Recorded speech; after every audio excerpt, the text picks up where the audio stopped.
In today's video, let me show you how to share a file inside of Discord. Welcome back to this new guide video.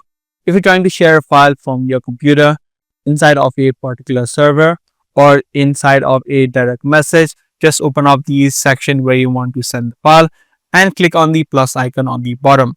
Once you do, you'll see the option called upload a file, which lets you select the individual files that you want to upload inside of this server or inside of a direct message. You can just select the file or the folder and then click on open.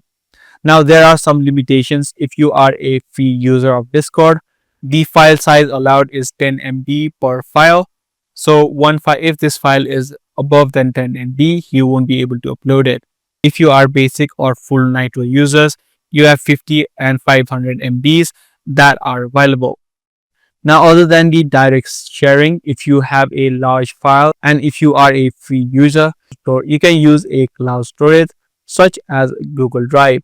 You can upload your file inside of Google Drive and just share the link instead of sharing the entire file inside of Discord.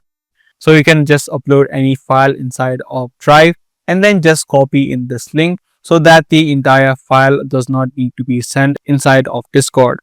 This can be especially useful if you are a free user and if you're trying to send a large file. So that's all there is in sending files inside of Discord. Do give this video a thumbs up and also make sure to subscribe for more future videos just like this.